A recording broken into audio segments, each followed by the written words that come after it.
From one of the world's most luxurious casinos nestled along the Singaporean coast and Elon Musk's dream for a world full of sustainable gigafactories to a 110 long linear city in the middle of the Saudi desert and the largest water park ever built, home to the planet's soon-to-be tallest water slide. Here are 10 of the biggest mega projects in the world between 1998 and 2004. The Petronas Towers in Kuala Lumpur, Malaysia were the tallest buildings in the world at 1,483 feet. The Malaysian twins were only 33 feet taller than the Sears Tower in Chicago, which then became the second tallest building in the world, or maybe the third. The Petronas Towers held that title until the construction of Tape 101 in Taiwan, but then the Burj Khalifa dwarfed everyone in 2010, standing 2,717 foot tall. Still, the Petronas Towers are the tallest twin skyscrapers on Earth and home to National Petroleum Limited, a Malaysian oil and gas company commonly referred to as Petronas. The $1.6 billion towers also feature the world's highest two-story bridge between the 41st and 42nd floors. You can head up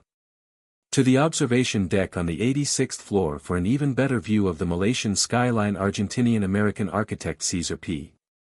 went with a distinctive postmodern style, aiming to build a 21st century icon for Kuala Lumpur, Malaysia. Seeing how the official Malaysian religion is Islam, P combined principles of Muslim architecture and design to create a structure that oozed with Malaysian culture. Like most mega projects, construction didn't come without its hiccups. A bad batch of concrete brought construction to a grinding halt. They were worried the weak concrete had infected everything they had built so far. Luckily, builders only used it on one floor. They tore that floor down, rebuilt, and kept moving. Still, the delay cost the project about $700,000 per day. In the mid-2000s, Singapore decided it wanted in on the casino game. They just lifted a 40-year ban on gambling, hoping to bolster tourism and boost their economy. Many world-famous names competed for one of two spots, names like MGM, Mirage and Wynn Resorts. In the end, Las Vegas Sands, which owns the Venetian Casino Resort in Vegas, won the first of two spots thanks to their vision of a $3.2 billion gambling and entertainment district called the Marina Bay Sands. They put up nearly $4 billion to invest in the project. That's on top of the $1.2 billion paid for the 6 million foot site, but thanks to labor shortages and rising material prices, the total development cost was estimated at 8 billion Singaporean dollars as of 2009. Or about $6.8 billion US. They called it the most expensive standalone resort property ever built, but unlike some mega project ideas, they actually pulled it off. Today, the Marina Bay Sands sports a 2,500-room hotel, a 1.3 million foot convention center, a mall, a museum, and several celebrity chef restaurants, including 2 Wolfgang Pucks. Meanwhile, the casino floor is a gambler's paradise with 500 tables and 1,600 slot machines. The coup de grace, if you will, is the Sands Sky Park, a 1,100-foot skyway connecting all 3 towers. You can dive into the infinity swimming pool while enjoying a gorgeous view of the Singapore skyline. It was built as a $100 billion luxury city, a living paradise on Earth, but as of today, Forest City, Malaysia is a ghost town full of empty roads and deserted high-rises. In 2006, a Chinese development firm called Country Garden announced their plans to build the massive city. It was a 20-year project set in Johor Bahru, a Malaysian city north of Singapore. According to Bloomberg, the Malay government saw how successful Singapore was with tourism and wanted to cash in. The original idea pitched by Malaysia was to build a new metropolis near the causeway connecting Singapore to Malaysia. Then Country Gardens stepped in with their 100 billion forest city idea, which involved building artificial islands a few hundred yards off the Singaporean coast. Country Gardens sold the dream of luxury apartments, hotels, offices, golf courses and tech parks to eager Chinese investors who sank thousands of dollars into the soon-to-be-built apartments. Developers anticipated that 700,000 people would quickly move into the new city. As of 2019, only 500 call it home. According to Business Insider, the population has supposedly grown to a few thousand, but it's still less than 5% of the expected residents. So if you wanted to, how much would it cost to move to Forest City? Unfortunately, prices have skyrocketed in recent years. In 2017, a Forest City apartment only cost about $170,000. Today they cost about $1.14 million. You're better off buying in Johor Bahru, where the average sale price is about $141,000, and there are actually UAL signs of life. Picture this: you're sailing down a mirror. Instead, it's a 1,600 foot tall, 660 feet wide, 110 m long building, and there's another running parallel on the other side. What you're currently looking at is Saudi Crown Prince Mohammed bin Salman's NEOM project, better known as the Line. Some may call it the sustainable city of the future, others think it sounds a little dystopian. The $725 billion city will run on nothing but sustainable energy. There won't be any cars either. Instead, the MBS imagines a high-speed underground train that can get you from end to end in 20 minutes flat. Residents will enjoy a lush outdoor landscape between the two mirrored buildings. Those buildings ideally will house and employ about 9 million people. The line will also remain under the watchful gaze of AI. MBS says it's to use data models to find ways to improve the city, but it sounds a little. Innovation work began on the line in late 2022, with drone footage coming out in October showing what looks like the initial groundwork. According to Saudi officials, you could be living in the line as soon as 2023. Or is it on the line? What about at the line? According to Elon Musk, when the Gigafactory in Reno, Nevada is complete, it will have the largest footprint of any structure in the world, bigger than the Great Pyramid, the Empire State Building, and the Burj Khalifa. Counting multiple levels, we're talking about 15 million square feet. However, every inch will run on renewable energy. Now, you've probably seen Elon talking with Leonardo DiCaprio about the Gigafactory and its environmental impact. According to the Tesla CEO's calculations, it would take 100 gigafactories worldwide to power the entire planet with sustainable energy. Unfortunately, the current Gigafactory in Nevada is about 30% complete. Tesla finally announced plans to expand the factory in 2022, but the full-scale building is still a distant dream now.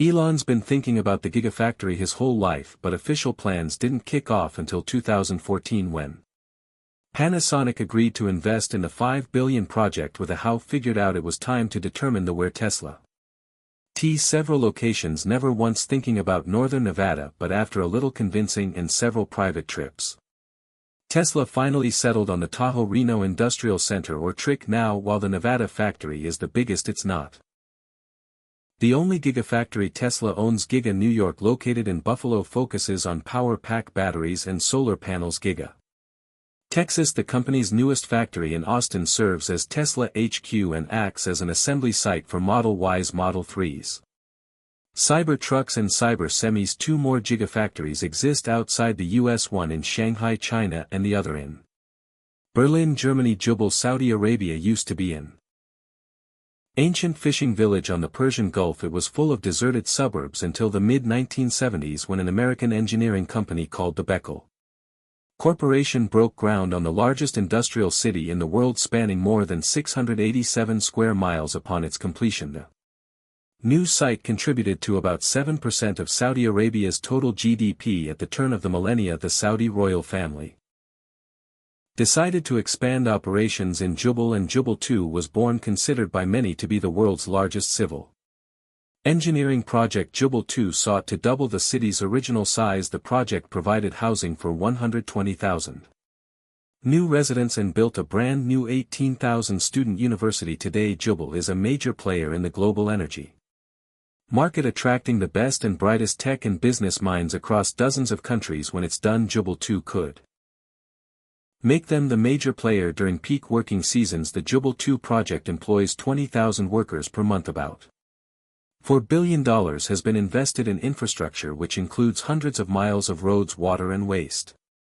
facilities, and utilities. Another $18 billion will go toward building the expansion itself. In fact, the project is so big that they broke it into 4 phases over 22 years. The current timetable has Jubal 2 completed by 2024.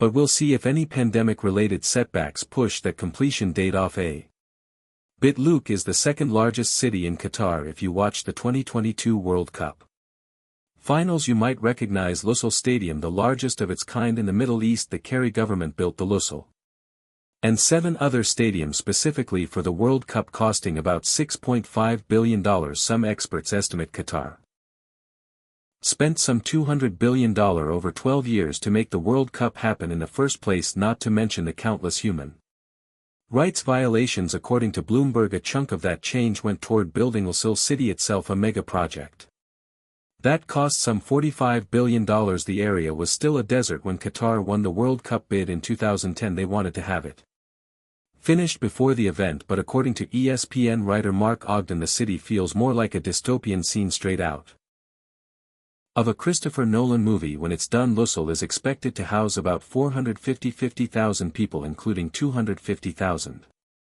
residents, 190,000 office workers and 60,000 retail staff members. One day all of them will get to enjoy Aqua Tar, the world's largest water park, considered to be the crown jewel of this artificial city. Aqua will feature 36 water slides and attractions alongside a 279-foot tower home to the world's highest water slide. When it's done, the park will cover about 300,000 square feet. They expected it to attract 50,000 visitors per day during the World Cup, but you can't ride a half-built water slide, can you? The Blue Nile River, one of the 2 primary Nile tributaries, is a lifeline for northeastern Africa. It flows north from Lake Tana in Ethiopia through Sudan and into Egypt, some 1,600 miles downstream. In the early 2010s, Ethiopia announced plans to build a $5 billion dam on the Blue Nile. The project underwent several name changes, at one time called the Millennium Dam, but builders finally settled on the Grand Ethiopian Renaissance Dam, or GERD. In a nutshell, the point of the GERD was to supply ample electricity to Ethiopia, a country that before GERD saw 60% of its people living in darkness. Ideally, the GERD will produce so much power that Ethiopia can sell electricity to the surrounding counties like Sudan and Egypt. The dam was supposed to be open in 2017, but feuds between Ethiopia, Sudan and Egypt kept stalling the project. Egypt relies heavily on the Nile River and believes the GERD will significantly limit the amount of water available by the time it reaches Cairo. Ethiopia says otherwise.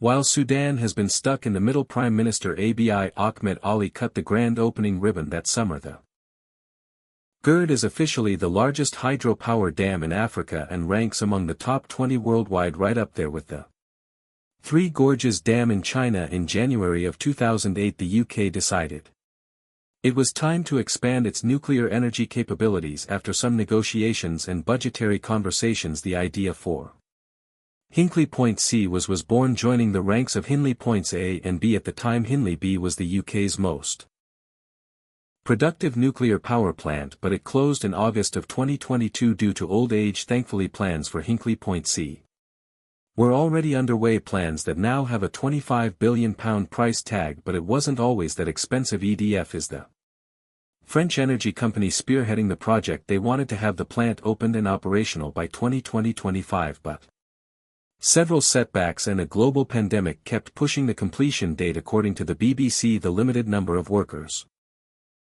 allowed on site during COVID cost the project more than 500,000 days of critical work between 2020 and 2021. When it's done and paid for, Hinkley Point C's twin-unit reactor will be able to produce 3,260 mega of low-carbon energy for the next 60 years. By comparison, a typical coal plant only produces 600 mega of energy. According to EDF, Hinkley Point C will provide enough clean energy to power 6 million homes until the 2080s. The Yangtze River is the heart and soul of China. Nearly one-third of China's population, about 400 million people, live along the river basin or its tributaries and rely on it every day. But as it stands, northern China's more industrialized and arid regions struggle with dry rivers and restricted access to water. It's been that way for forever. Then in the 1950s, Ma Dong floated the idea of a massive engineering project that could solve China's water problem. In a few short years, the idea was to build 3 canal systems, one in the east, one in the west. And one in the middle of course politics controversy kept the project in the planning phase for about 50 years. Construction began in 2003 and it's expected to take another 50 years to finish, not to mention the $62 billion price tag. Fun fact, that is more than twice the cost of the Three Gorges Dam when it's done. The South-North Water Transfer Project will divert 44.8 billion cubic met of water annually to drier areas in northern China. It will also link China's four main rivers, the Yangtze, the river the Hu and the Hao, if all goes according to plan. Water diverted from the Yangtze River near Yangzhou City will travel east along existing channels to the Weiyan Mountains of Shandong. From there it'll cross the Yellow River via a tunnel and flow into Tianjin. The central route will divert water from the Han River to flow up to Beijing. They wanted this leg finished in time for the 2008 Olympic Games, but only about a fourth of the route was built. Finally, the western route will divert 4 billion cubic m of water from three tributaries along the Yangtze and send it about 300 miles across the Bayan Kalala Mountains and into northwestern China. If you enjoyed this video and want to see another just like it, be sure to click the link on screen now. With that, thanks for watching and be sure to tune in next time. All.